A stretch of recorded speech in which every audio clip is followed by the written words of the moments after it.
that's all you have to do actually to become wealthy as a nurse. Like, you don't have to do any of the fancy stuff that you and I are doing with our side businesses and podcasts and all that stuff. Like, you really don't have to do any of that. You can just put away 30 to 40% of your income and then retire in like 10 to 15 years. That's it.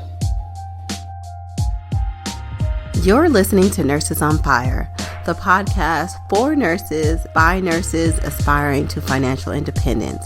I'm your host, Nasima McElroy of Financially Intentional. Let's spark some flames, y'all.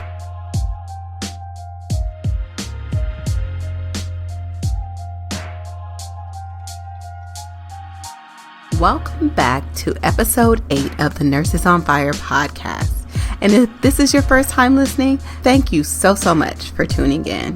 I would be eternally grateful if you took a moment to subscribe, leave a review, or share with other nurses that could benefit. When you post that review, please make sure to take a screenshot and send it to Nasima at financiallyintentional.com. So I'd like to read some money wins from the Financially Intentional community on Instagram. So Life is Helping People writes, yes, I didn't spend any money on lunch this week. I brought my own lunch from home all week, patting myself on the back. And a shout out to Seek Wisdom PCW. She found a nickel on the ground while taking a mid-morning walk and actually picked it up. Pick up them coins, y'all. At Pennywise.j writes that she officially started her third side hustle and added an extra $200 in income over the weekend. And she put an extra $1,000 on her car payment this week. Shout out to the Financially Intentional community. You guys are doing some big things. Now with this podcast, I'm cultivating a community where we can share learnings, ask questions, and share our progress on our financial journeys. So if you're interested in joining, click the link in the show notes or search Facebook groups for the Nurses on Fire podcast. Now let's hop into this episode. In this episode, we're featuring Daniel Diaz. Now, Daniel graduated from nursing school in 2010 in the middle of a recession. It took him over a year to find a job, and he decided that the way NewGrads find and apply for jobs was totally broken. So he built a website, NewGradNurseHelp.com, as a side hustle while working as a nurse on the floor and later in the operating room. NewGrad Nurse Help displays the application windows for NewGrad programs, as well as information like minimum contracts, magnet status, etc. His site also has direct links to the job posts, so you don't have to go fishing around poorly coded hospital websites to find a job posting. Through NewGrad Nurse Help, Daniel got introduced to the Silicon Valley tech world. He now works for the tech startup Trusted Health, which is completely changing the game for travel nurses. With Trusted Health, you can see pay rates up front, you're matched with a fellow registered nurse who will help interface between you and the hospital, and Trusted Health also produces great content like the blog series where Daniel writes on personal finance for nurses. Without further ado, Daniel Diaz.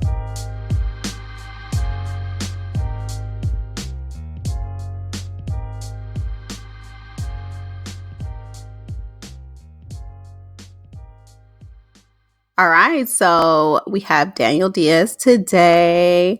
Hey, Daniel, go ahead and give a brief introduction of yourself, and then you can talk about what you're doing now as a nurse. Hey, thanks for having me. I started on the floor in 2010, or I graduated in 2010 from nursing school right in the middle of a recession, and it took me over a year to find a job, which was horrible. And I started working on the floor, on a telemetry floor, and then I transitioned to the operating room. And through that process, like on my off days, I wanted to solve the problem of how difficult it is for new grads to find their first job.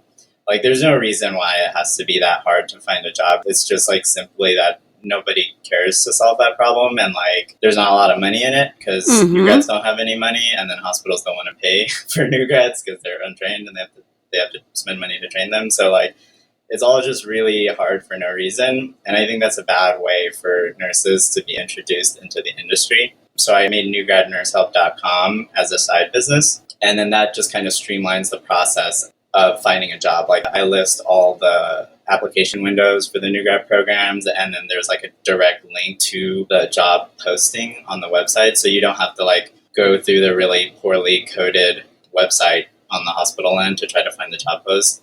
You just like click a link and it goes straight to it. Yeah. Yeah, I think that's amazing. So you graduated the year after I graduated from nursing school. So I know the struggle all too real. So when I graduated in 2009, in our class of 83, only 3 of us had jobs. So I wish this existed then. But thank you for creating this, because it is super hard as a new grad. I mean, that I'm so glad that you're solving a problem that's so desperately needed, because as a new grad, it's extremely hard to find a job. And the only reason why I had a job was because by some stroke of luck, before I went to nursing school, I had like this temp job through a temp agency where I worked at a hospital in nursing administration as like a secretary. It was like something that I was doing just until I started nursing school, because I was in healthcare administration before, and it was just like this kind of bridge to get me into nursing school. But that job worked out. And when I graduated, you know, all the managers knew me. So they were just like, where do you want to work, basically? But that was an extreme fluke. So I'm glad that you created it, because it's super duper hard for nurses coming out of school to find jobs. So currently, right now, Daniel, can you talk to me about what you're doing? Are you currently working as a nurse? Yeah, I'm actually not. So that's something we could go deep on if you think the listeners want to hear more about that. But yeah, right definitely. now, I work for a tech startup called Trusted Health. And Trusted Health is in the travel nursing space. It's like disrupting and revolutionizing the travel nursing space, basically just making the user experience as awesome as it is using any of the popular apps that you use, but for travel nursing. So there's like upfront information about your contracts, and then you get paired with an actual registered nurse who's the person that interfaces between the hospital and you. So like you have somebody that actually knows what you're going through, which is huge for travelers. I never travel myself, so Yeah, I never travel, but I work with tons of travelers, and I know that there's so many barriers. Like even just looking at it, like I had some interest in it, and I was just like, there's too much stuff to figure out here. So I don't know how they do it, but they do it. Yeah, I have to try to figure out what was going on, like the model, and it's so confusing. There's like travel stipends, meals, and like incidentals, and then the housing stuff, but it's like limited based off of your zip code, and then there's taxable and non-taxable money. It's really confusing. So any travelers out there that are listening to this that also think it's really confusing, check out Trusted Health, and it's way easier. So do you guys partner people with housing? Because that's another hard thing, especially like I know a lot of people who travel like from the South to the Bay Area, and they're just like, oh my God, it's so expensive. Like, where can I stay when I'm working out here? Exactly. Yeah. Nothing official yet. We're working on some stuff with some of the popular services that are doing that. So definitely stay tuned for that. So don't steal my idea, but like I totally want to pitch Airbnb for Airbnb type site just for nurses, because the need is so much there. For like sure. Nurses are all scattered around. I feel like there's a market share there that's so large that if they tap into it, they can really make a lot of money, especially like with the insurances and all that stuff that Airbnb offers. I feel like more people will open up their homes to nurses, which will give more opportunities for people to travel. Absolutely. If they knew. Yeah, on both sides, it takes that interaction, like a level of interaction out of there, you know, a level of, what is it called? You know what Amazon tries to, a level of friction out that can help a lot with travel nursing. And even our travelers, like where I work, because you know the Bay Area pays nurses so well, we have, like I said, nurses from everywhere. And if they could just go to this site, and I'm saying that they're not just travelers, they're per diem. They actually are staff at the hospital, but they have to navigate their housing every time they come out too. So I feel like it's a huge market that Airbnb or another company like that, or maybe even yours, since it's already in that space, can kind of disrupt, because I feel like there's a lot of potential there. Yeah, for sure. I've thought about that a lot. I'm like, if you're a landlord, like how do you want somebody with like really good income that's not going to get fired, and that also is guaranteed to not throw parties when they're not working, like they're sleeping. Right, you know? Exactly. Like nurses are perfect. Yeah, nurses come out, they work and they sleep. They work and they sleep. Like that's it. Like they're like the perfect house guest, perfect tenant. Like, yeah. So I think that nobody stole my idea, but Yeah, you heard it here first. yeah, yeah, yeah. I'm sure somebody's working on it. Yeah, we Right. got to beat them to So, it. Daniel, can you talk to us a little bit about where you are with your finances, your views on financial independence, and how nursing ties into that? Yeah, so where I'm at personally financially, I think I'm like in the first mile of a 20-mile marathon or 21-mile marathon for sure. Fortunately, I don't have like a tremendous amount of debt. I was able to graduate from nursing school without any debt due to playing online poker for a living back then, and then also some help from family members, which was awesome. And another interesting story, online poker player. yeah, Yes. you get into that too. Yeah, we're going to get into that. And then how it ties into nursing is one of the things that nursing gives you is perspective. And most people, they have like a near-death experience or experience like facing their own mortality once, right? At the end, or maybe a handful of times if they're reckless or really unlucky throughout their life. But nurses face death every single day. And one of the lessons that I learned from that, just the kind of mindset that I taken from those experiences, is I started asking myself a question of the age-old question that we all try to answer is, what is the meaning of life? And I know that sounds kind of woo-woo, but like if you just really take a step back and look at it, that's really all we're doing every day. For the people that are very intentional about their lives, which I'm sure the people that are listening to this are. And so I was so privileged for the opportunity to be there with these patients at the end of their life, and I wanted to learn from them. So I always asked people as much as I could, just ask everything about their lives, everything I could learn from them, and learned over the years that there are two things that are the most tragic to watch. The first is a parent losing a child, and the second is a man or a woman who's reached the end of their life full of regret. And when you ask the latter, like, what do you regret? They never say, like, oh man, in my 30s, there was this client that I didn't get, or I never got that Porsche I always wanted, or I never hit my milestone of 1 million or 5 million or 10 million. Like, I was only a couple million short. I wish I worked harder to get to that milestone. Literally nobody has said that, right? Never, right. 100% of the people, 100% of my patients, and then if you read the biographies of Steve Jobs and like all these billionaires, they all say, I wish I spent more time with my family. Like, I wish I was more kind to myself. I wish I didn't lose touch with my friend or my wife or my daughter or my son, like over this random insult or indiscretion that happened 30 years ago. Like, we don't even remember why we're mad at each other, but we just haven't talked. Or like, I wish my wife and I took that trip that we never got around to taking, right? Like, this is what people say when they get to the end. And hearing this kind of stuff, like, and knowing that it was too late for them, it really broke my heart. I remember every single time I've had this conversation, and it fundamentally changed how I view the world. So now, every decision that I make in my life, I make it in the context of time. So time is the most valuable resource that we have on this planet. Like, we're given a scarce amount. We have no idea how much of it we're given, right? And once we spend it, we can't get it back. So everything that I do is in an effort to give myself more time. And so with wealth, you can buy time by outsourcing the things that you don't want to spend your time doing. Like, on the micro side, it's like I pay $10 extra to have the laundromat like do my laundry for me and fold it and hang it, right? So I don't spend 3 hours in the laundry room, right? Paying cleaning people, right? That kind of stuff is like ways that you can buy your time in a little bit. And then when you get to the advanced level, like the Steve Jobs and the Elon Musks of the world, they have multiple executive assistants. Like Jeff Bezos has 2 executive assistants, and they literally will just plan and organize and filter his entire day. So he just wakes up and does like exactly what he's supposed to do, and he doesn't have to think about anything else.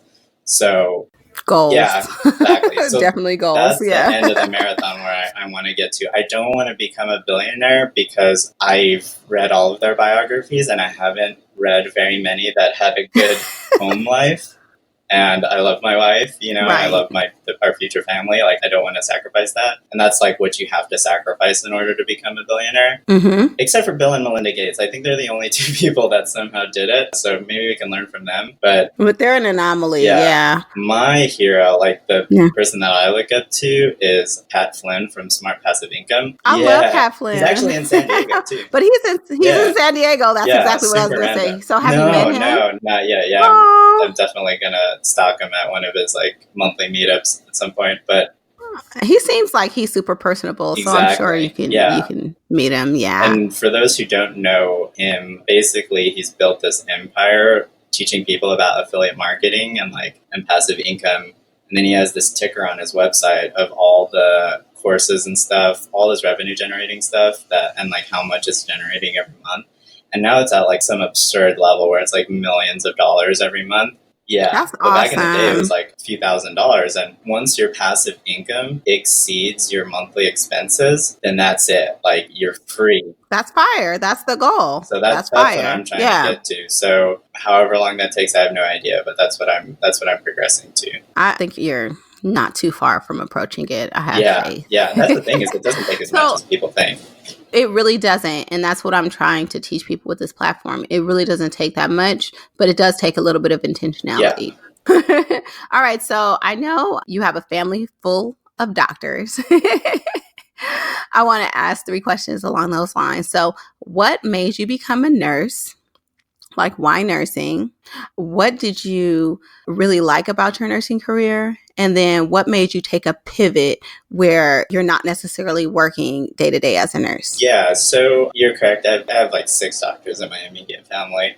And so everybody was always like, when are you going to be a doctor? When are you going to be a doctor? And I started going down that path. And then I realized, like midway through, we were talking about in undergrad, where I was like, okay, I'm going to San Diego State, right? I'm not going to Stanford. I'm not going to UCSD or anything like that. The odds of me getting into a program are not that great, right? And then if I didn't get into med school and I graduated with a bio degree, like, what am I going to do? Like, work in a lab, right? Like, I really don't know what bio degree, bio majors do if that are pre-med if I didn't get into med school. And then so I started thinking, like, I'm always developing backup plans. So I started looking at other things, and I looked into nursing. And I was like, okay, this is interesting. I'm really good at medicine. So this was like a natural fit. And I started going down that path and like taking the prereqs and stuff and talking to nurses. And I was like, wait a second. But you guys work 3 days a week. You clock in and then you clock out. And unless you accidentally took the phone home, like, you're not getting called about, or you made like a mistake or missed some time, you're not getting called at home. Like, my dad was getting called 24/7, 365, like never. And even when we took on a vacation, he was still worried because there was a doctor covering for him who has all their own patients. And then they have like double the patients now that they're covering for. And so he's stressed that people aren't getting the care that they need or deserve. I'm like, what kind of life is that? You know, even if you're getting paid. Right. So I didn't want that life. And that's how I got into nursing. And then I'm happy to say that I was completely right. I was completely correct in my assertion of, yes, you were. of everything, especially when talking to the other doctors. And in fact, like, I did a blog post for Trusted Health where I did a deep dive into the math of wealth creation, comparing nurses and doctors. And there's a situation where nurses can retire more wealthy than doctors, putting, like, if a nurse at a certain phase of their life put 15% of their retirement account, or 50% of their salary into a retirement account, and then a doctor put 15%, the nurse will end up with like almost the same, if not more money than the doctor. Yeah. That's a study. That's a study no, that you have No, access to. it's not a study. I did the math myself. Yeah. So I'm sure if somebody wants to do actual research on it, they can. I based it off of a bunch of assumptions. Like, I used the median salary for nurses and like the bottom 3 paid physicians. And then like the average medical school debt, and then the average age of graduation, both for nurses and for doctors. So like, I pretty much had all the variables that I need to make like a pretty accurate assumption. So if somebody actually wants to do a deep dive and like do a huge survey, I'm curious to see if your results are different, but I can't imagine that they would be that far off. No, but I mean, like, anecdotally, like, know that that's correct. Like, because I know a lot of nurses coming straight out of nursing school in their early 20s. And it's just the opportunity cost, like what most doctors graduate in their mid 30s. Like, so it's just that time that they have, their money has in the market, even if the salaries don't match up. I mean, it's compound interest. Compound Exactly. interest works with time. So it's the time that's lost. Yeah, for those that are listening, the biggest variables, the biggest impact on these numbers was, as you were saying, is time in market. So like, do whatever you can, whatever you have to do to graduate without debt. And I know it's very hard, and I know it's way harder for people to do now than it was even for us like 10 years ago. The tuition is like has exploded. So I fully realize that. So like, I know it's a monumental task. Whatever you can do, it makes a huge difference. And then like, as soon as you graduate, just start socking away like as much as you possibly can into your retirement account. And then and it just, that's all you have to do actually to become wealthy as a nurse. Like you don't have to do any of the fancy stuff that you and I are doing with our side businesses and podcasts and all that stuff. Like, you really don't have to do any of that. You can just put away 30 to 40% of your income and then retire in like 10 to 15 years.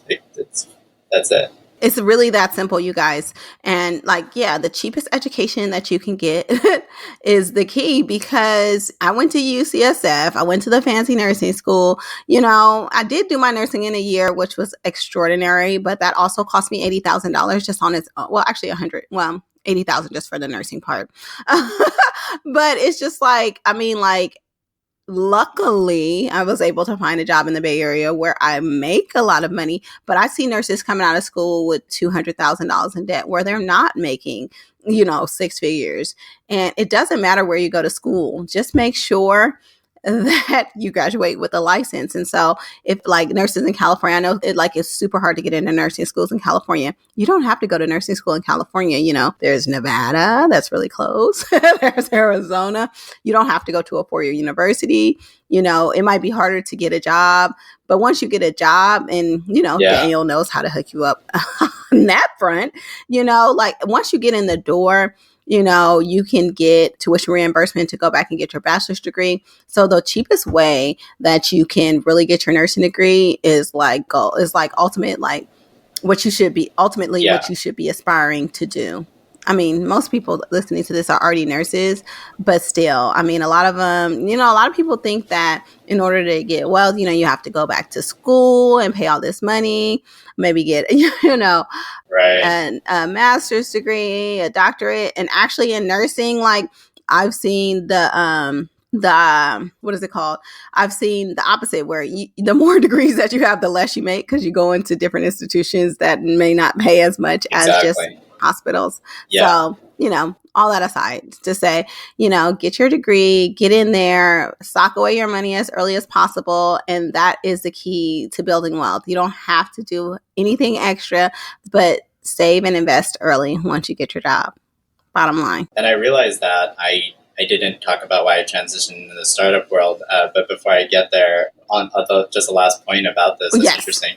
I've been working on a really cool report just as a teaser that I analyzed the data of Trusted Health's, like their salary data for all the travel nurse stuff. And I looked at all these other research papers about the nursing shortage, or now some people think there's going to be a surplus. I actually think that the research is wrong on that, but that's a whole other thing. But I can see it. Listen, I'm grinding out there for you. I need some more nurses, so come my way, Even if this new report came out is true and they're saying there's a surplus, even in that one, they said there's going to be a shortage at the state level in California, Texas, and a couple of others. So not a lawyer, not a CPA. This is not financial advice. Please seek a professional. But discerning individual that was looking at this data, I love it. You can see if you live in a place like Washington, Nevada, or Texas, like if you go to nursing school there, you can enjoy a state that doesn't have any state income tax, and then you can take travel nursing contracts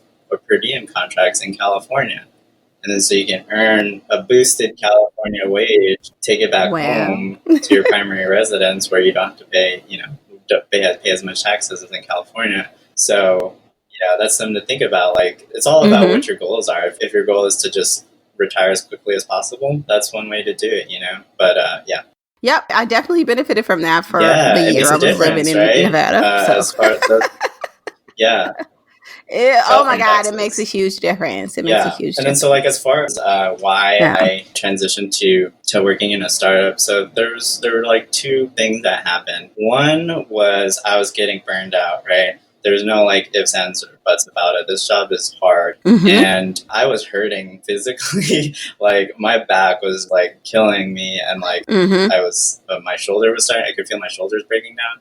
And because in the OR, you're literally carrying dead weight. I was going to say, you guys don't have hover mats? I mean, we do to transfer people, but we have to roll them out because of, they can get in the way sometimes, or they get, covered in blood or whatever. So, so like we have them just for the transition, but also like if you have to prep a leg or something like that, like there's no, you have to hold it up. Oh, yeah, you're holding up the leg. Yes. So I was like taking some real stock in myself. I feel like I'm a pretty fit and healthy person, but I was like, my body is not going to make it to 65, like here, and I see the other nurses that do that, and like more power to you. But like, let's be real, they're having trouble doing the bedside nursing job when they're 60. It's a lot of broke down nurses. Yeah, and then like you have to lean on the younger nurses, which causes like all this resentment, and like it's just like this really bad dynamic.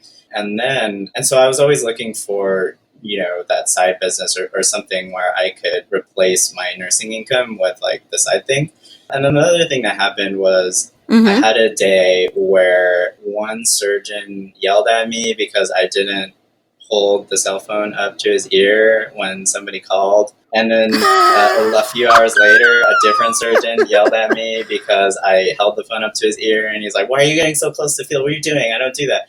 So like he was like yelling at me, and then so I was like, "Oh my God, this can't be my life." Like I have so much to give the world, like and that was like one of the moments where I was like, "Is this the best that I have to offer?" And while it was great for that patient, I did a great job. I always did a fantastic job for each patient, but I was helping one person at a time. And like, I felt like I had the ability to help like thousands of people at a time, maybe more, So when I got involved in the startup space, I saw that like there's a real opportunity to really help a lot of people at scale, and I'm interested in doing that. I just want kind of a low-key mission of mine is I want everybody that devotes their life taking care of other people in a way where like you can't turn away people, if that makes sense. Like that's what we do as nurses. Like we can't just say, you're not my patient. It's like tough luck. So people that don't turn people away, firefighters, police, nurses, teachers, stuff like that. Like I feel like you shouldn't have to worry about anything, about making enough money to live, about taking care of your kids, about retiring with money in the bank, about health insurance. Yeah, exactly. Like about health if you insurance. devote your life to taking care of other people, you should not have to worry about that. And I actually think that we can build that world. So I'm starting for nursing because that's what I know. But hopefully other people are working on that for those other fields because they deserve it. So that's how I. That's an amazing goal. Super ambitious, so that's why I but transitioned to the startup. Amazing.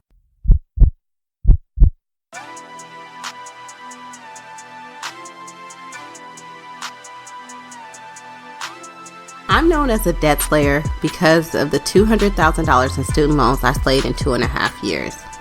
I hated those loans and dealing with the loan servicers. I was head down and focused and wanted to get rid of the debt as soon as possible.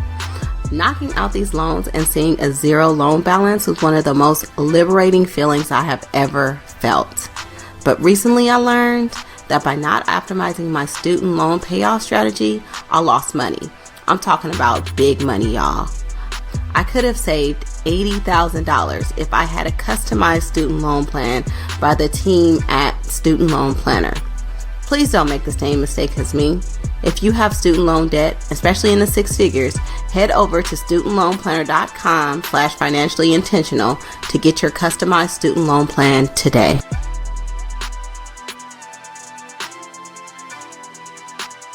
Do you know how your retirement funds are invested? Do you know how much you're paying in fees? Chances are you're on the same boat as some of my coworkers. Some of them set up their retirement when they first got hired and never looked at it again. Some have let a computer select their investments and don't even know what they're invested in. Worst of all, some people have their retirement funds sitting in a savings account And they're not even invested in the market because they're afraid to lose money. That's hella scary, y'all. What's even scarier is that some of you listening don't even have a clue what I'm talking about. And guess what? This is super common. This has to change today. Let Bloom do the work for you.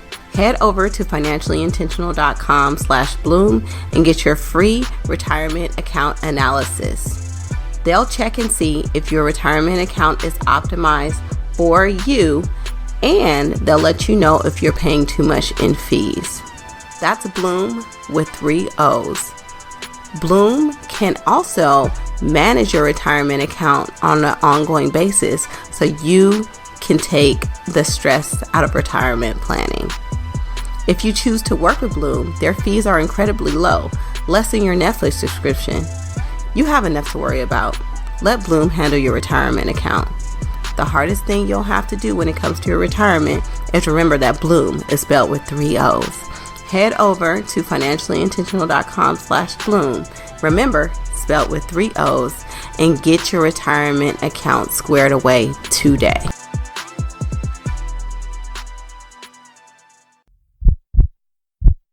But, I mentioned this previously, like before we started talking.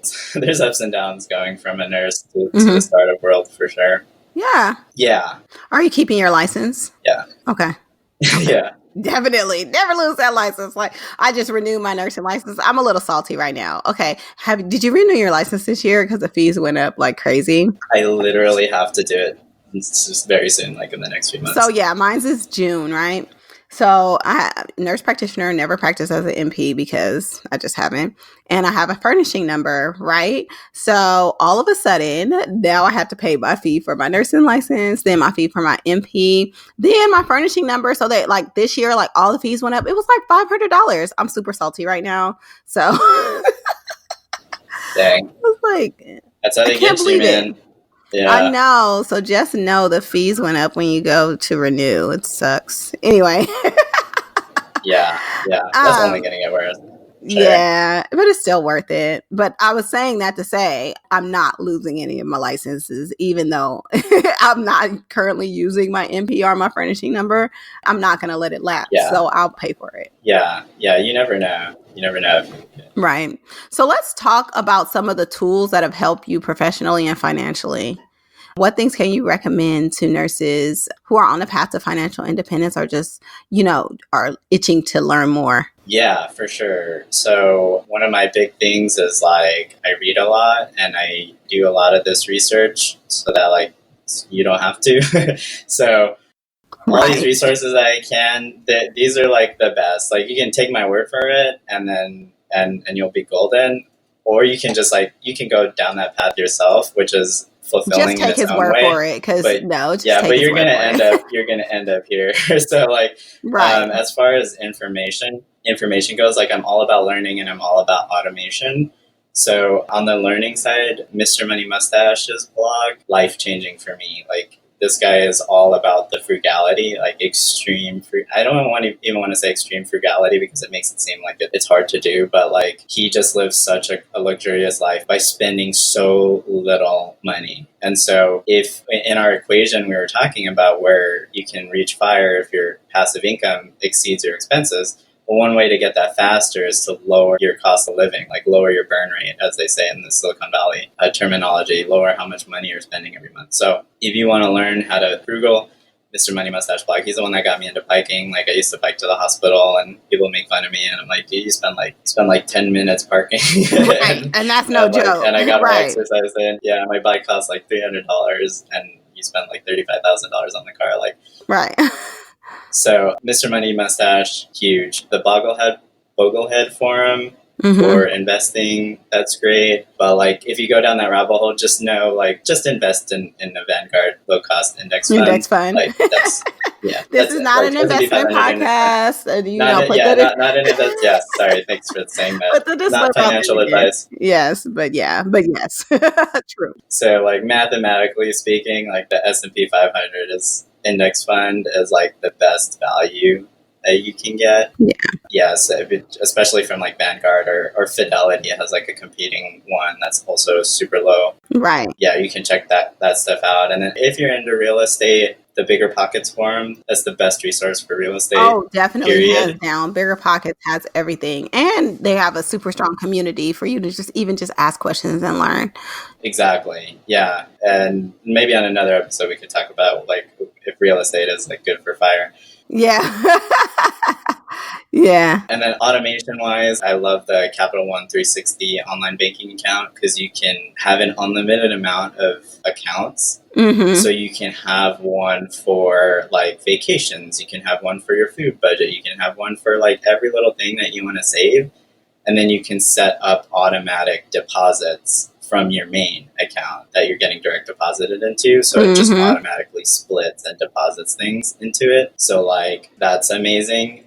So wait, it's a savings account, right? So you just have like your regular direct deposit put into that savings account, and then your nicknamed accounts get the distribution whenever the money hits that account, right? Yeah, but Okay, you can actually have an unlimited amount of checking accounts as well. So I so didn't know that. Do either. Oh, yeah, cool. So, but yeah, for most of this stuff, I just use the saving because I don't need to move it in and out. Mm-hmm. And then I have like I have two checking, like one that's automatically deposited in, and then one is like for food, because that's something that you have to constantly spend from and then right. Deposit into. Cool.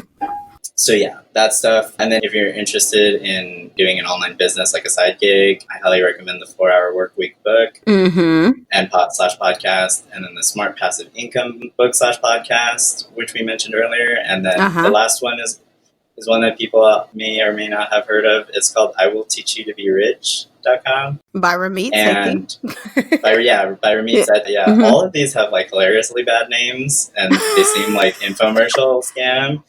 But like, if you want to learn how to do an email funnel, and this is probably relevant to you too, as you're like, starting your marketing journey, just put your email anywhere onto like the I Will Teach You to Be Rich.com website, and then you'll start getting hit with these emails. And like, I will defy you to not have your credit card at the end of the funnel. It's so crazy, like how so they good. hack your mind. Yeah, they have the best copywriters. Yeah, no, I know. Yeah, I'm very resistant to sales pitches because I understand how they're hacking my mind, and I don't like that. I like having control of my faculties. But then there was one time where I was like, okay, I'm going to learn how he does this. So I'm just going to sign up for an email funnel with the explicit mission of trying to figure out what they're doing. And in the middle of the funnel, I was like, man, I really want to buy this course on productivity. And then I was like, oh my God. Yeah, I was like, I knew what was happening and they still got me. And so like, yeah, so just check those out if you're into marketing, the copywriting. I have the copywriting class that I spend money on that, and it's amazing. Yeah, so good. You have it through him, or I bought it? Yeah, I bought one of their. It's super expensive. Like it's so expensive. Some of their courses. And that's why they have such elaborate email funnels, because like you get to the end and then there's like that sticker shock. Right. And then they have all these like ways. They provided so much value. You're just like, exactly. But I have to buy. Yeah. Exactly. And they're so brilliant. And just people listening, just to give you a taste of like how subtle all this stuff is. So one of the ways they get you is the first little mission they put you on is, because this is all about personal finance, their website. So they have you call your internet provider or your phone company and then ask them for a lower rate and then threaten to leave. And then like 100% of the time you get connected to a customer retention specialist and then they knock like a crazy amount off of your bill. I do this every single year now. And then so you save like, for example, I literally just did this for my internet, and my internet speed is 10 times faster and it's $10 cheaper a month now, like after a single phone call. Nice. So like, nice. You just keep doing that for everything, your phone and all this stuff. And like, those are ways where you can save that little bit of extra money. And here's the thing is like saving $10 a month or whatever, that's enough to do that laundry thing that I was talking about, like exactly. The extra money. So then just they say like, oh, now we got you to save this money. So look, you can't help but to afford this program now. Yeah, So those are That's genius, little yeah. things. Is like if I can just like make $100 extra doing resume or interview coaching, then I can pay for a cleaning person, and I don't have to spend like half my day doing dishes, which is what I do currently. So like all these little things, will just help you buy more time. Yeah. So I know you talked about like where you want to be, like what your ultimate goal is, and you have some goals for other people that are super extraordinary, which I just know you're going to crush. But you're saying you want to get to a point where your passive income covers and exceeds your expenses.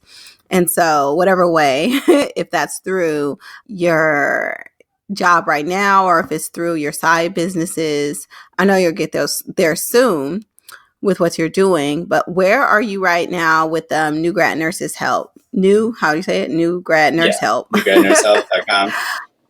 Yeah. Where is that company? Yeah. So after, when did I graduate again? 2010. So after 2010. Yeah. So after 8 or 9 years of just grinding this out and like sinking money into this, it's like finally paying for itself every month. So, and it takes that, like those overnight successes, you guys. Yeah. I've probably been grinding for 2 to 3 years behind the scenes. Just so you know. Yeah. So that's where that is. And so that was one of the points that I was making earlier about like maybe you don't necessarily want to go into running your own business like as a form of generating passive income, because like if we looked at the opportunity cost and actually did the math, like I guarantee you that if I just put that money into an S&P 500 index fund, like all the money that I spent keep propping the side up for so long, I would have just made more. I would have made probably 10 times more money in the market.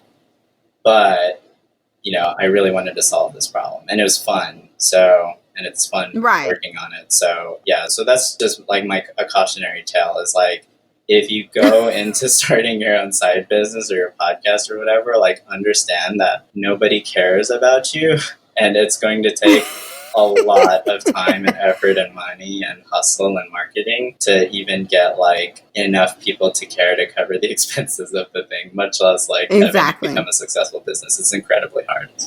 It is incredibly hard. But the thing about nursing that's super cool is that you can work full time as a nurse and only work 3 days a week if you want to scale back to 2 days a week.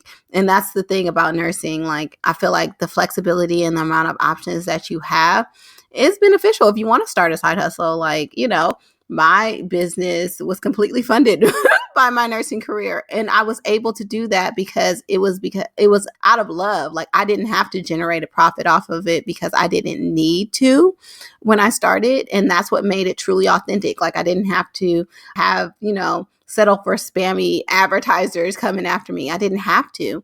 And, I was able to grow my brand the way I wanted to. But believe me, it was funded by my nursing career, financially intentional, did not generate money for a very, very long time. So, I think that's the bomb thing about being a nurse. And I think if you are passionate about something and it's something that you do want to do, understand the initial investment. And if you want to go for it, you should, because it will pay dividends later on. Even if it's not financially, the growth that you get personally and through your experiences, I feel like it's worth it. Yeah, exactly. Yeah. And don't get into multi-level marketing schemes.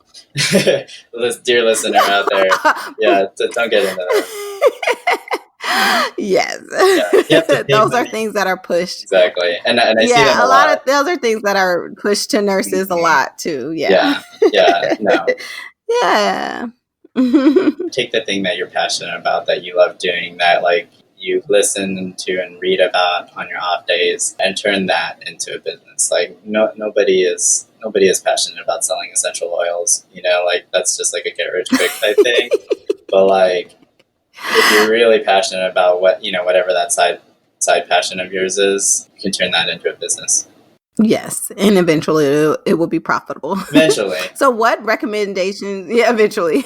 We talked about new nurses as far as making sure that they get into the most affordable nursing program and making sure that they try not to come out with loans, because that's what's going to put you ahead financially. But what advice do you have for someone who is going into nursing or thinking about going into nursing? I would say to ask yourself these questions first. 1, have you ever been peed on, pooped on, vomited on by somebody? Did that gross you out? Like gross you out so much that you couldn't process information, you couldn't think, or were you just like, whatever, roll up your sleeves and get in there? That's question one. Question two, have you ever been sexually harassed by someone and not been able to do anything about it? That's number two. Number three, has anybody verbally or physically thrown punches at you? And did you have the restraint to not hit them back? Question number three.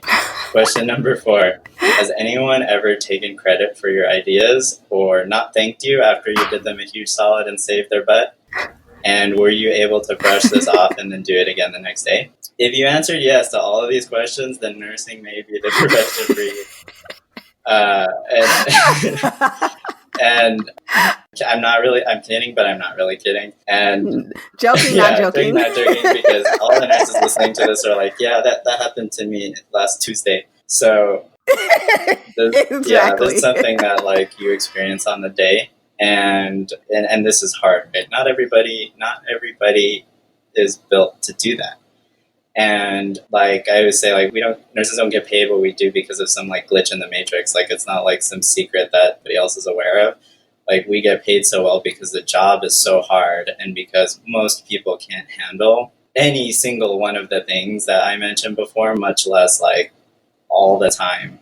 So, and that's not even touching on the stress of having somebody's life in your hands and then having to be perfect when you know it's impossible to be perfect. It's hard. And like last but not least, like the guilt that you feel when somebody dies under your care, like that stress of if I was bigger, stronger, faster, smarter, would they be here with their wife? You know, like that weighs on you heavily. So understand that that's what you're getting into. Yeah. And don't forget to fill out the occurrence report before you go home. Because if you didn't chart about your torturous day, then it didn't happen. So it did not exist. It did not exist. So if you can handle all that stuff, like you'll be great. Nursing is the place for you. And because of all how hard it is, like nursing has tremendous spiritual and financial rewards for those that can stick it out, that can handle all those things that I was talking about. So so that's my advice is if you really think you can handle that stuff, like really dig deep and ask yourself, could I face that every day? The answer is like, yeah, no problem. Then go for it. But if not, there's plenty of other ways to make money. What I really enjoy about you, Daniel, is that your path as a nurse has been super like weird, all over the place. And one thing we didn't touch on, which we should touch on right now. So basically the path to nursing is not linear. It's different from everyone, but that's what makes it exciting. Let's talk about you being a professional poker player and how that affected you financially and your views on money. Oh, yeah, for sure. That was really interesting. So, I mean, it's important to note that, like, this was in 2000, like, in the early 2000s. I don't know if anybody remembers, but this was during the days when, like, every commercial on ESPN was, like, a poker commercial because it was legal back then, but it's not legal now. So everybody was playing poker. And so for those that were good, it was just like having an ATM machine, like, honestly. Like, you could just sign on and then just make a bunch of money and that was it, and cash out. It was, like, so easy and amazing. But what that taught me was it really changed my perspective about money because, like, it showed me how important it is to detach the emotion from the money, because if you don't do that, then all the people that are trying to take your money, which is everybody on this planet, as soon as you have money, literally everybody just tries to take it.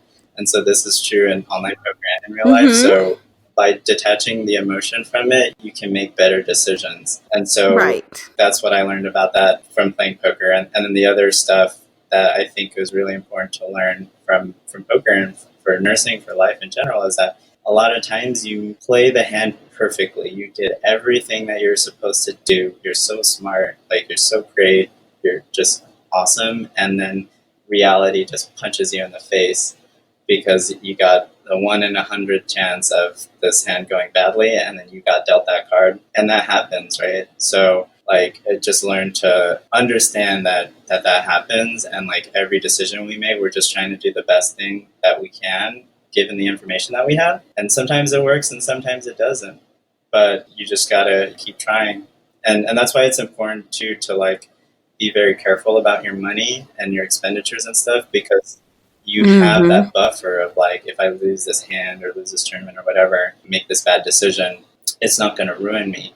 Versus like, you know, if you put all your retirement account into the Bernie Madoff fund, like that's a big risk, and you got dealt a bad hand and now you're ruined, right? So like, same thing with starting a business. Like if you put all your eggs in that basket, you know, there's a big chance that it's not going to make it. So just be very careful and very protective of your money. So those are a couple of lessons that I learned in poker that paid a lot of dividends for me now.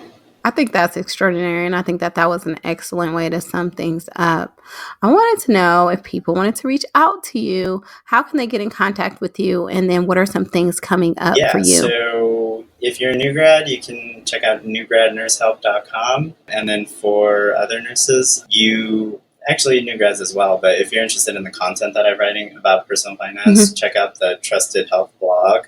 It's trustedhealth.com/blog, and you'll see the articles that I've written there. I'm currently writing. So you don't just have to be a travel nurse. He has some extraordinary articles on personal finance. Thanks for saying that. Yeah, definitely. I'm trying to strip away all the confusing stuff. You know, remember, as like part of my mission to like not have you think about what am I supposed to, what apps am I supposed to use? What resources am I supposed to look, right? Like, just go there.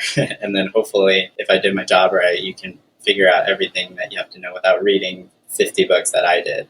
So that's right. For that blog, check that out. Yes. trustedhealth.com/blog. What's coming up in the very near future, I just finished writing it. So we're just going to wrap it up and produce it is the salary report that I've written on the state of the travel nursing industry. That'll be on the blog. That'll be good. Yes. People like that. Yes. And I just send me over that link, please. For sure. Definitely. Okay. Well, Daniel, this has been incredible. I learned a whole lot about you and about just all the extraordinary things that you've undergone in your nursing career and just professionally in general. I mean, poker player, come on, you're amazing. That's awesome. But I want to thank you for joining me and wishing you the best of luck in the future. And I know my listeners will get tremendous value from you. So thank you so much. My pleasure. Yeah. Hopefully we can do a round 2 in case there were any topics that listeners wanted us to go deeper on. We can definitely talk about that. Oh, yeah, definitely. So if there's something you guys want to hear more about, round 2, 3, and 4, Daniel just got himself in trouble. I love it. Anytime. No, but thank you, Daniel. Thank you so much. Daniel has so much wisdom to impart. And if you guys are thirsty for more of his content, make sure to read some of his articles linked in the show notes. But also check out Trusted Health's website for more articles on personal finance. Now let's hop into the nursing notes. So you guys, there is not some magical formula to building wealth. If you can minimize debt and figure out a way to adjust your lifestyle so that you can put 40 and optimally 50% of your income into retirement and investment accounts, you can retire in 10 to 15 years. You can always still work, but work becomes optional. Think about how quickly the last 10 and 15 years have passed. Don't let another decade pass without starting out on your path to financial freedom, okay? You guys, once we know better, we do better, all right? The second point I want to make is that building wealth is really about buying back your time so that you can focus on what really matters most in your life. With wealth, you can buy time by outsourcing the things you don't want to spend your time doing so you can focus on what your life's purpose is. All right. And the final point I want to make is that starting a side business can be real cute and all, but it should be something that you do because you have a real passion for it. If you're starting it just for the coins, you'll be better off taking that money you were going to spend on your business and invest it in the market for a higher return. Listen, side businesses can pay off in the long run, but steer clear of thinking that you'll be that overnight success that you heard about. More than likely, that overnight success has been hustling for years, okay? Financially Intentional was born out of a desire to expose people to what's possible if they handle their money with a little bit more intentionality. This is definitely still a passion project funded by my nursing income, but hearing the testimonials of how my platform has already impacted so many people and the potential that it's able to impact so many more makes it all worth it. So I just want to give another shout out to my community. I appreciate you guys. Keep those testimonials coming, and I only wish you the best success in living your life's purpose, knowing that every level of financial freedom you attain unlocks a whole number of things that you don't have to do, but you get to do. Now marinate on that.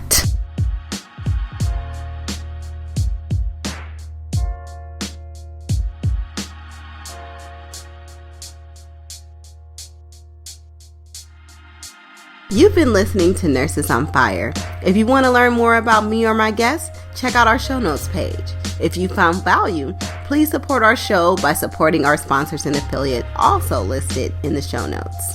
If you like what you're hearing, we'd love for you to give us a 5-star rating and subscribe on Apple, Spotify, Google, or whatever podcast app you're using to stream this show.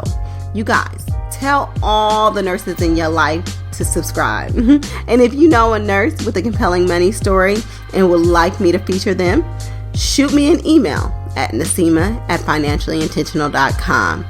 All right, y'all. Much love and keep them fires blazing.